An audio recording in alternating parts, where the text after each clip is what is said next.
Okay. Welcome to another episode of 2 Points with Harbak. And today we're very fortunate to have Pam Allan as a guest. And Pam is the chair of the Waste and Resource Recovery Board in Tasmania and also a board member of Forestry Practice Authority. And she's an adjunct professor at the University of Tasmania. So thanks very much today, Pam, for joining us. Thank you, Kieran. So 2 questions today, Pam. What is one of the key issues you think in the waste market at the moment?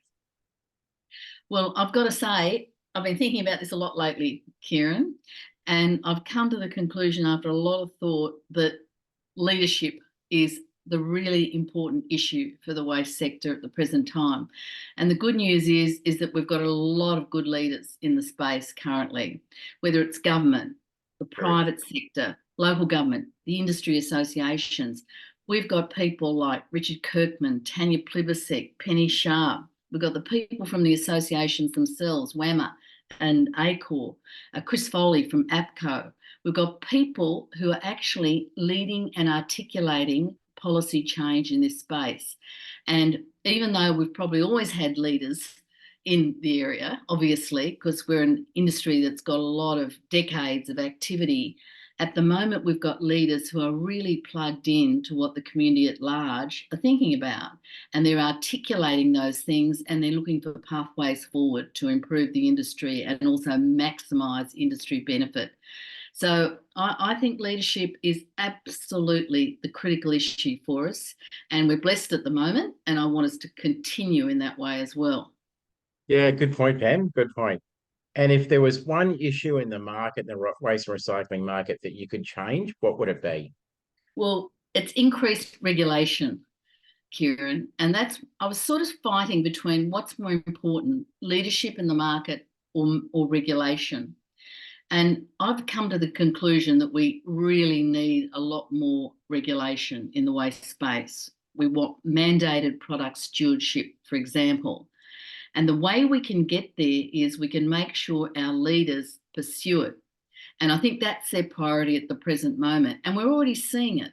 We're all aware of the big mess about the mulch exercise in New South Wales in recent weeks. What's happened is that we've seen Penny Sharp and Tony Chappell from the EPA lead a whole lot of change for EPA regulation in New South Wales, which captures some of the issues that perhaps brought that crisis to a head. So we've got some increased regulation in that space. On product stewardship, we've got immense pressure on Tanya Plibersek at the moment to make sure that whatever the problem waste item is, whether it's clothing or textile waste, whether it's mattresses, whether it's tyres, we've got all these voluntary product stewardship schemes out there. And even though the people behind them are incredibly sincere, we're still not seeing the results that we need to see in the waste space and keeping them out of landfill. Now, that's the next step, mandating those product stewardship schemes. And the other interesting thing I've got to say is that I think even the threat of mandate encourages change. So we see Chris Foley in APCO really leading an industry in packaging that's much more aware of these issues than they've ever been. And that's because they're really worried about greater obligations being placed on them. So we either mandate it or we threaten to do it and follow up on those threats, and that's the change you'll get. That's some really good points, Pam. Thank you for joining us today. Thanks, Kieran. Take care.